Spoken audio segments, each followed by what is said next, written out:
When you hear the term Son of God in the scriptures, you normally think of the Messiah, Jesus, or Yeshua.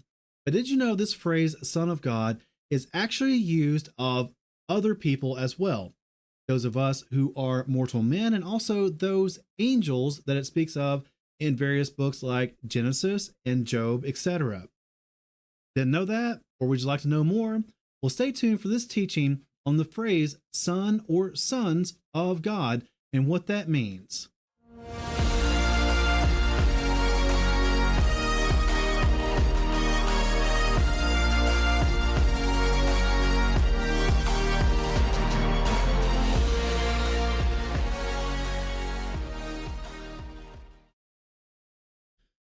So this is a video teaching continuing in our Godhead series, and this teaching is going to be on the phrase Son of God or Sons of God, where we find that in Scripture, or at least some of the places. We don't have time to go through all of them, but at least a good portion of the places in Scripture where that phrase is found, what it means, what it doesn't mean, all that good stuff.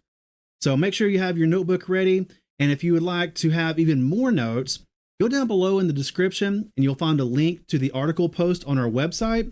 There you'll be able to find the on-demand video, the draw slides that we use that you see here on the screen, as well as the notes that we took for this specific episode, and the transcript if that happens to be of any use to you. And that's all conveniently located down there in the description box. Just click on that link and that should be there whether you are watching on a video platform or whether you're listening on an audio podcasting platform. Either way, you can always go to godhonesttruth.com and click on the link from there on the homepage. So before we get into this teaching, let's go ahead and recap real quick what the purpose of this series actually is, in case you're just joining us. We would really recommend going back and watching all the previous videos to get caught up to this point, but if you're just joining from right here, here is the purpose of this Godhead series. It's so that you can start from a point of not knowing anything about the subject of the Godhead. You can learn what Scripture actually says about the Godhead, and then at the end, after you've gotten all this information, gotten all this Scripture, you can decide for yourself which concept of the Godhead that you most align with or that you most agree with. Or you could say it's too involved, too confusing, I don't want to pick any of those, and that's fine too. Because here at God Honest Truth, we don't care which concept of the Godhead that you go with. You're still a brother and sister and Messiah to us. But if this is a subject that interests you, then this is the series for you, because we're going to go into many different aspects of the subject of the Godhead throughout this series. We're going to be going all the way up through the beginning of next year into probably February of next year with all these episodes we're coming out with. So you should have a lot of information by the time that we are done with all of this. And just to recap the series of what we have learned so far, again, if you haven't seen the previous episodes, go back and watch those and then come back and watch this episode. But in episode 1, we went over the introduction and terminology that we'll be using throughout this series. Like I said, we went over the purpose of the series. We went also over what this series will cover and what it will not cover. We went over various terminology like fear-mongering, exegesis and eisegesis, the name Yahweh, the name Yeshua, the word Elohim, and what that relates to. We also went over various concepts of the Godhead just real briefly. We're going to be doing a much more in-depth episode on each of these various concepts of the Godhead. But the 4 concepts that we're going to be covering during this series are the 4 main concepts that have existed throughout history, and that is Trinitarianism, Binitarianism, Biblical Unitarianism, and oneness or modalism. We also went over the difference between heresy and orthodoxy, what heresy is, what orthodoxy is. And we went over real quick about what is salvation, and the most important point to take away from that is that your salvation is not based on which concept of the Godhead that you most align with. There's nowhere in Scripture that says you must go with this concept in order to be saved. That's not salvation according to Scripture. So don't let anyone bully you in that direction, saying that you have to agree with them or you're not saved. No, that's unbiblical. So if you haven't seen that, go back and watch episode 1. Then in episode 2, we went over the word God or gods and how that relates to the Hebrew word Elohim. We went over the difference between what is a name and what is a title. We went over what an invariant noun is. We went over the word Elohim and also the word God or gods in the plural. In episode 3, our last episode, which is, been well over a month now. But episode 3, we went over the Shema, what the Shema was. We broke it down, looked at various aspects of that, what the different words and phrases meant. We went over the difference between ordinal numbers and cardinal numbers and how that relates to the Shema and how that all relates to the Godhead.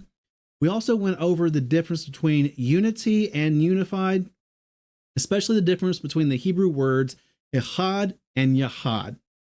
Echad and Yahad. Echad means one, singular, by itself. That's what Echad means. But Yahad means unity, unified. Shevet Achim Gam Yahad. How blessed it is when brothers dwell together in unity. So if you haven't seen that, go back and re-watch or re-listen to that episode on the Shema, episode 3. So now in tonight's episode, we're going to be going over the phrase Son of God or Sons of God. You've probably heard this before, but you know how we do it here. We like to be nerdy and go over technical details and stuff like that, really get into the weeds. So what does the phrase Son of God or Sons of God? Well, when you look in various dictionaries and encyclopedias, you get somewhat short entries for the vast majority of them. For instance, in Easton's Bible Dictionary, we read this entry here, quote, "The plural sons of God is used in Genesis to denote the pious descendants of Seth. In Job, this name is applied to the angels. Hosea uses the phrase to designate the gracious relation in which men stand to God. In the New Testament, this phrase frequently denotes the relation into which we are brought to God by adoption. When used with reference to creatures, whether men or angels, this word is always in the plural. In the singular, it is always used of Yeshua, with the single exception of Luke 3:38, where it is used of Adam," end quote. Now, here at the beginning of this entry, it's stating that the phrase, when it's used in Genesis chapter 6, is referring to the pious descendants of Seth. Now, that is open to interpretation, and that is their interpretation of it. There are other interpretations as well, which we'll get into here in a minute. But according to the Universal Jewish Encyclopedia, their entry for Son of God is, quote, "A term which designates in the Bible, 1, every human being, as God is the Father of all men; 2, the people of Israel, which is called my firstborn son; and 3, the angels," end quote. So that's what the Universal Jewish Encyclopedia is defining as Son of God, being every human being, people of Israel, or the angels. According to the Jewish Encyclopedia, for their entry on Son of God, has, quote, "Term applied to an angel or demigod, one of the mythological beings whose exploits are described in Genesis, and to the real or ideal king over Israel. Sons of God and children of God are applied also to Israel as a people and to all members of the human race," end quote. So that's according to the Jewish Encyclopedia. And then we go on to the Anchor Yale Bible Dictionary for our last entry. And this has a rather extensive entry here, but we obviously cut it down for the sake of this slide. If you would like to read the full entry, go to our website, click on the post for this episode for Sons of God, look at our notes, and it's got the full entry from the Anchor Yale Bible Dictionary.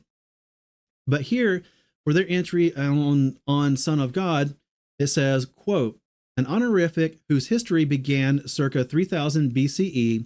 In the biblical period, the title suggested a variety of ideas according to its different adaptations. Son of God in the Old Testament meant 1, the king, or 2, the people of God. Israel is also called God's son, end quote. So that's the Anchor Yale Bible Dictionary. And there is the nerdy aspect, the nerdy definitions for those of us who like to get into the weeds. Once again, if you're taking notes or if you just like to copy and paste into your own notes, go check out the post for this episode. But let's break it down and start with a good foundation. Just basic language. What does son of mean? Well, in Scripture, son of can mean something actually direct, meaning son of X, son of this person, son of that person, meaning they were fathered by a certain person and they descended from that person, right? Basic language concepts. For instance, Genesis chapter 11, verse 31. And Terah took his son Abram and his grandson Lot, son of Haran. See, basic language. Lot was the son of Haran. Exodus chapter 31, verse 2. See, I have called by name Betzalel, son of Uri, son of Hur. Again, basic language. Betzalel is the son of Uri, who is the son of Hur. Direct descendant phraseology. Joshua chapter 24, verse 9. And Balak, son of Zippor, sovereign of Moab, rose up and fought against Israel and sent and called for Balaam, son of Beor, to curse you. Again. And finally, we look at Luke chapter 3, verses 23 and 38. And when Yeshua himself began, he was about 30 years of age, being as reckoned by law, son of Joseph, who was the son of Eli. And then on down in verse 38, finishes up saying, son of Enosh, son of Sheth, son of Adam, son of Elohim, son of God.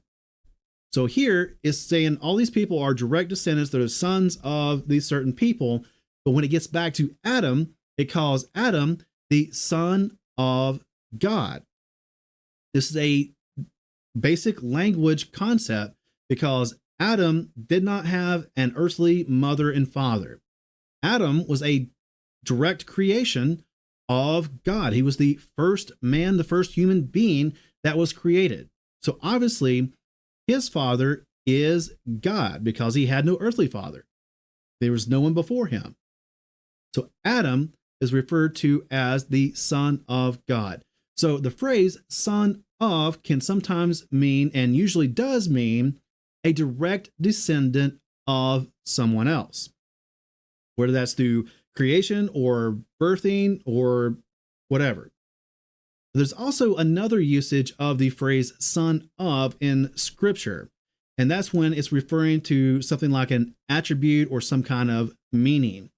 And this is extremely rare. I actually only found 2 instances in the entire set of scriptures. If definitely, as always, if I have missed something, make sure to send that in to us so that we can add it to our notes and help other people as well as us learn and be more educated. Anyways, we start out looking at John chapter 17, verse 12, the words of Yeshua himself. When I was with them in the world, I was guarding them in your name, which you have given me, and I watched over them, and not one of them perished except this son of destruction, that the scripture might be filled. You might read other translations that read son of perdition. This is referring back to Judas, calling Judas the son of destruction or the son of perdition. Now, Judas's father's name was not destruction or perdition, so it's not referring to a direct descendant case like we had previously seen. This is talking about being of the attribute of destruction, being of the attribute of perdition, things like that. Also look at Acts chapter 4, verse 36. And Joseph, who was also called Barnabas by the emissaries, which means son of encouragement, a Levite, a native of Cyprus. Now, one quick caveat right here. this is saying that Barnabas, his name means son of encouragement. This doesn't mean that he is the son of encouragement, that he's a direct descendant of a man named Encouragement. Neither does it mean that he is having the attributes of encouragement. Instead, this is actually just saying that his name means son of encouragement. Bar Naba, son Bar Naba, encouragement. That's what his name means. So this isn't actually a son of and then an attribute like we saw with Judas and the son of perdition. This is just the meaning of a name. And we're going to be getting into more about meanings of names later on. So this wasn't the second one that I found, but the second one that I was referring to is John chapter 8, verse 44. You are of your father, the devil, and the desires of your father you wish to do. This is Jesus speaking to the Judeans that were around him at the time, questioning him, calling him names, trying to trip him up, things like that. But he's telling them that you are of your father, the devil, calling them the sons of the devil. This is going back to an attribute kind of aspect when you're looking at the phrase son of. They're having the attributes and the qualities of the devil. He's explaining to them why they're not accepting him, why they're not understanding that he is teaching truth. Even though he's done all these miracles, he's quoted scripture verbatim, he set them straight and all these other things, but they're still not understanding and believing in him. And he's telling them why. Because they are the sons of the devil. So that's the only two instances in scripture I found where the phrase son of is actually referring to an attribute instead of a direct descendant. But anyways, moving on, that's what the basic language means when it says son of something. We saw many examples in scripture, and that's only a few of them. There's a lot more son of references in scripture. Look up the book of Numbers, where there's a bunch of genealogies there. And that's usually the part where kids fall asleep when you're going over Bible readings, when it goes, this begat this, and he begat him, and he was the son of him, and it's on and on. But anyways, that's only a few references, but it's really beating a dead cow. We all know this by implication. We understand that son of means you are a descendant or direct descendant of somebody else. That's what son of means. And just to put that on the forefront so you're thinking about this as we continue going through this teaching, as we continue going through this series on the Godhead. So now let's move on into the subject of sons of God, but referring to angels. We look at Genesis chapter 6, verses 1 through 4. And it came to be, when men began to increase on the face of the earth, and daughters were born to them, that the sons of Elohim saw the daughters of men, that they were good, and they took wives for themselves of all whom they chose. And Yahuweh said, My spirit shall not strive with man forever in his going astray. He is flesh, and his days shall be 120 years. The Nephilim were on the earth in those days, and also afterward, when the sons of Elohim came in to the daughters of men, and they bore children to them. Those were the mighty men who were of old, the men of name. So here's talking about a group of people called the sons of God, and they saw the daughters of men, and they fell in love. They thought they were very beautiful. So they took them as wives, and they had children by them. So who were these sons of God that's talking about here in Genesis chapter 6?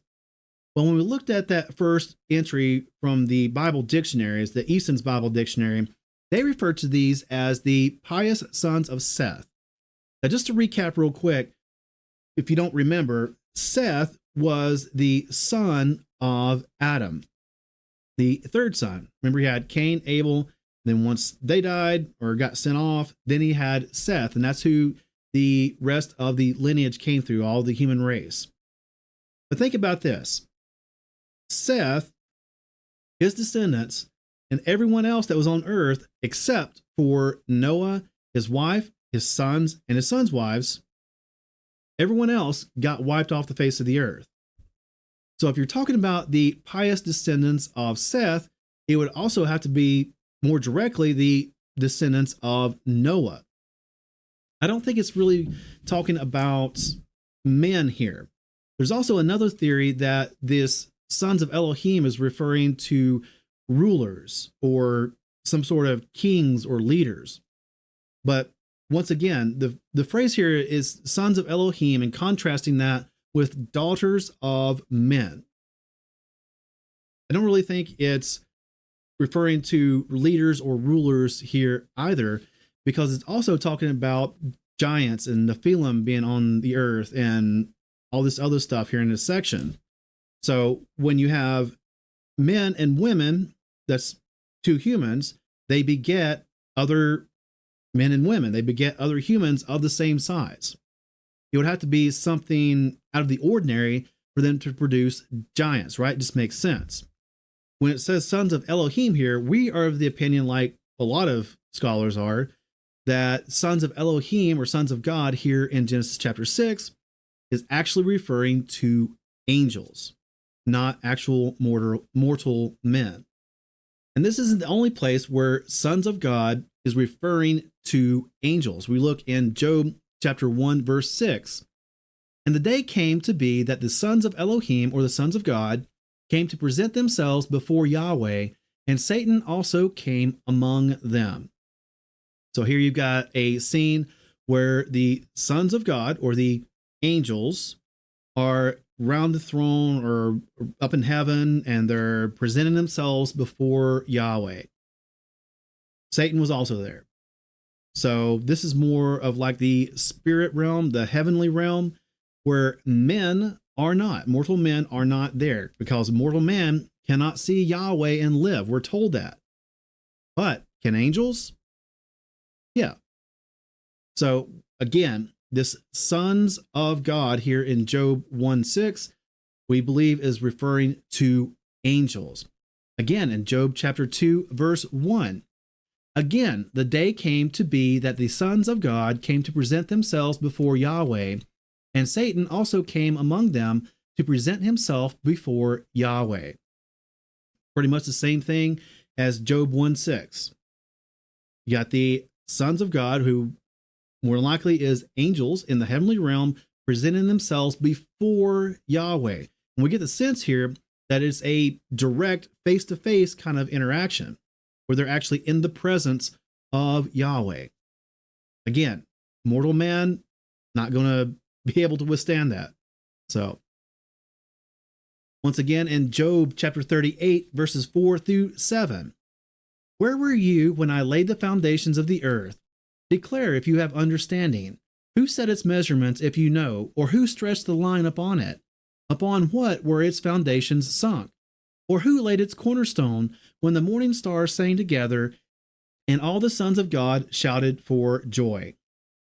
Well, again, this is not going to be referring to men, because at this point in the creation story, man hasn't been created. You've got the cornerstone, the foundation of the earth, when all the morning stars sang together and all the sons of God shouted for joy. This, we believe, like a lot of other scholars, that the sons of God here in Job 38:7 is referring to angels. And then we're going to look at Daniel chapter 3, verses 22 through 28. Thereupon, because the sovereign's order was urgent and the furnace exceedingly hot, and these three men, Shadrach, Meshach, and Abednego, fell down bound into the midst of the burning furnace of fire. Then sovereign Nebuchadnezzar was amazed and said, Look, I see four men loose, walking in the midst of the fire, and they are not hurt. And the form of the fourth is like the son of Elohim, or the son of God. Nebuchadnezzar responded and said, Blessed be the Elah, or God, of Shadrach, Meshach, and Abednego, who sent his messenger, and delivered his servants who trusted in him, and changed the sovereign's order, and gave up their bodies, that they should not serve nor do obeisance to any Elah or God except their own. So here, this gets kind of interesting, or at least I thought. I'll explain here in just a minute. But here, Nebuchadnezzar, this is a story of Shadrach, Meshach, and Abednego, where they're thrown into the fiery furnace. But King Nebuchadnezzar sees that, or knows that he threw 3 men into the fire, but when he looks into the furnace, he sees 4 people. And his proclamation, what he states when he sees them, he says, the 4th is like the Son of God. Then, after they bring him back out, he says, blessed be the God of Shadrach, Meshach, and Abednego, who sent his angel and delivered his servants. Something interesting to note here, in verse 25, where it says, and the form of the 4th is like the son of Elohim. This entire passage right here is written in Aramaic, not Hebrew. So the words are a little bit different when you look at the source. That's why you see Elohim instead of Elohim. But anyways, here in the original Aramaic, where it says, like the son of Elohim, the word son is in the singular, but the word Elohim is in the plural. So it's actually son of the gods. Then in verse 28, it says, blessed be the Elah, that would be God, and that was in the singular. And also, when it says, who sent his messenger, that is also in the singular. Nebuchadnezzar, being a pagan, a polytheist, would have probably believed himself in multiple gods. So when he says the 4th is like the son of the gods, he's referring to an angel. And we confirm this in verse 28 when he says that God sent his angel to deliver them. In fact, various translations actually render it like that. For instance, in the ESV, it says, the 4th is like a son of the gods. Blessed be the God who sent his angel. You can see the difference between the singular and the plural there. Also, in the Legacy Standard Bible, the 4th is like a son of the gods. Blessed be the God who has sent his angel. So Nebuchadnezzar is describing the 4th person as a son of the gods, which he believes to be an angel, and even says angel later on in verse 28. Now in the Septuagint, this gets even clearer. There's really not much room for interpretation when you look in the Septuagint. Now the 2 different texts of the Septuagint I found were the Old Greek Septuagint and the Theodotian Greek Septuagint. And here's what it has here. In verse 25, it states, the 4th is the likeness of a divine angel. And then, blessed be the Lord, the God, who has sent his angel. And then in the Theodotian Greek, it reads, the 4th is like a divine son. Blessed be the God who has sent his angel. So here it takes out the whole plurality of God's part, but it does specifically say, even in verse 25, the word angel. So divine son, son of God, angel. It's pretty clear what's being referred to here. They actually saw an angel that was protecting Shadrach, Meshach, and Abednego. That it all goes back to the point that sons of God or son of God, in especially the Old Testament and Scripture as a whole, is referring to an angel at least some of the time. There's another instance where son of God actually refers to men as well. So first we're going to look at Hosea chapter 1 verse 10. Yet the number of the children of Israel shall be as the sand of the sea, which is not measured nor counted. And it shall be in the place where it was said to them, you are not my people. They shall be called, you are the sons of the living God. This phrase, sons of the living God, is referring to the people of Israel, men. John chapter 1, verses 11 through 12. He came to his own, and his own did not receive him. But as many as received him, to them he gave the authority to become children of God, to those believing in his name. So even us, mortal men, we may not be direct descendants directly birthed or sired by God himself, like we are our own earthly fathers, but we have the ability to become sons of God, the children of God by adoption. Romans chapter 8, verse 14.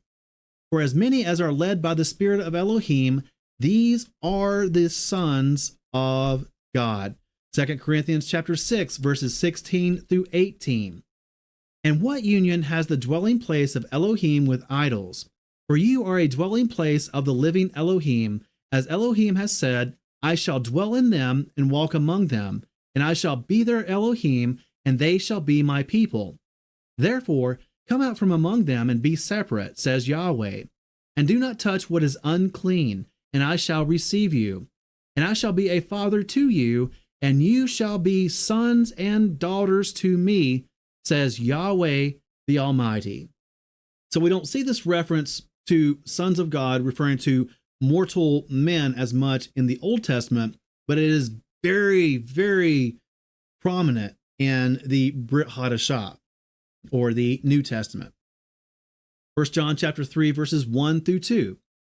See what love the Father has given us, that we should be called children of God. For this reason, the world does not know us, because it did not know him.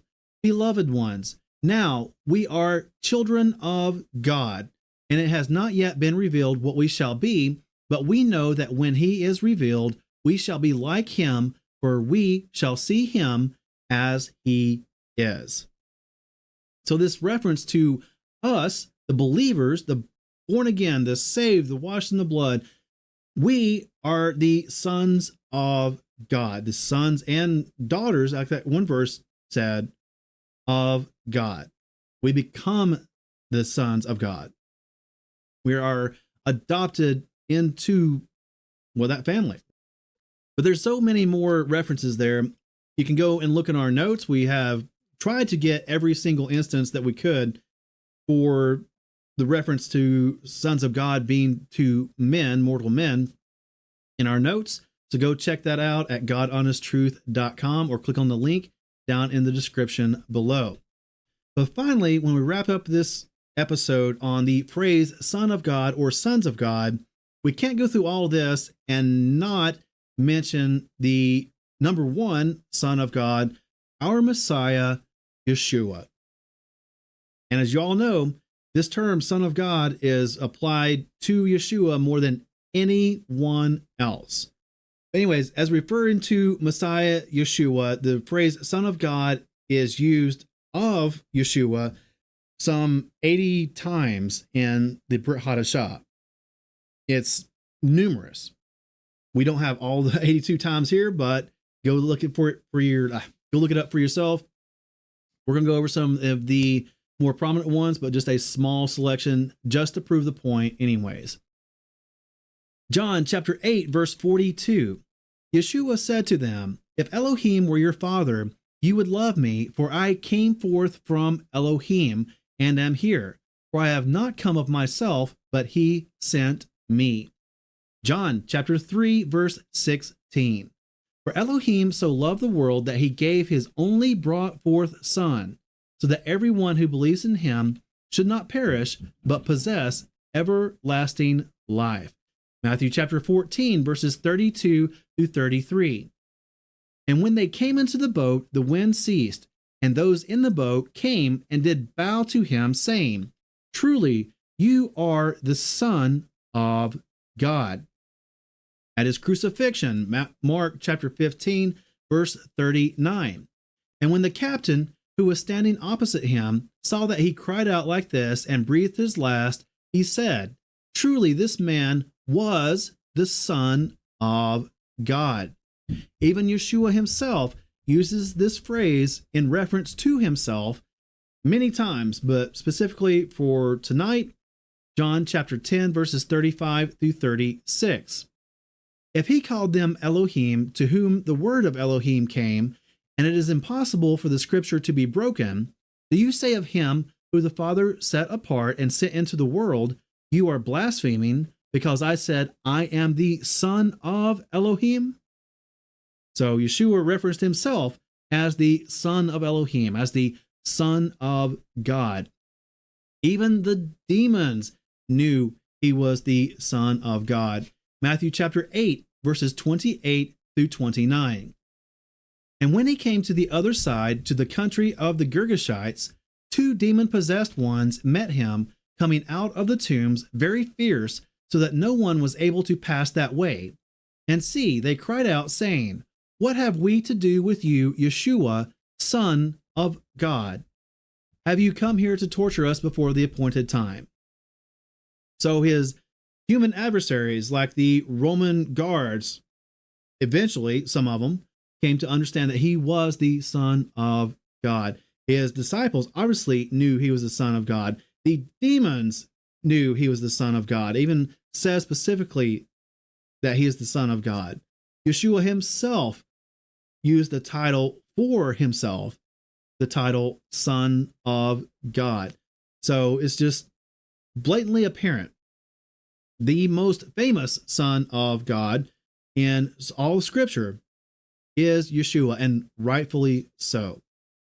But anyways, that is the teaching on sons of God. We went over various aspects and many different bits of information, but just to sum it all up, to end this teaching, in summary, son of, the actual phrase, just to get back to basic understanding of everyday language, son of means a direct descendant of, someone who has the attributes of. Son or sons of God refers to, in the Bible, angels, men, regular mortal men, whether they be kings or not, kings, the entire nation or people of Israel, and especially to Messiah Yeshua himself. So we saw those scriptures. We saw where the phrase son of God or sons of God refers to angels. We saw where it refers to men. There are other verses where it refers to kings, specific kings anyways. We saw the verses where it refers to the people of Israel. And we saw just a short selection where that phrase son of God refers to Messiah Yeshua himself. So that's what son or sons of God does refer to in Scripture, but what it does not refer to, unless you can find verses to refute this, but what the phrase son or sons of God does not refer to in Scripture is plants, animals, and Yahweh. Because Yahweh is the creator. He is not the son of anyone. He does not have a father. He is uncreated. And he doesn't follow after anyone, so he's not the son of anyone else, even as a son of an attribute. No, Yahweh is at the top. He is the one we should follow. We should be the son or daughters of God and follow his ways, have his attributes, take on what he tells us to do. That's why we in the Messianic faith go through and we follow the Torah, all of Scripture. The seventh-day Sabbath, the feast days, things like that, because we are the sons and daughters of God. We follow after his attributes, what he tells us to do. But Yahweh doesn't follow after anyone else, and Yahweh is not a direct descendant of anyone else because Yahweh is uncreated. And that's just the God honest truth. We hope that you got something out of this, and if you did, let us know down in the comments below. If we happen to miss anything, also put that down in the comments below. And while you're down there, make sure to hit that like button, hit that share button, and hit that subscribe button, and also ring the bell so that you're notified every time that we go live or when we upload a new on-demand video. And make sure to share this around with someone that you may know who may be interested in this subject of the Godhead. Thank you for joining us for another production from God Honest Truth Ministries. We really do appreciate your time and hope that we have been of service to you. If you have any feedback, then please reach out to us by writing to team@godhonesttruth.com. And make sure to visit our website for more information on our social media links, audio Bibles, teaching resources, and so much more.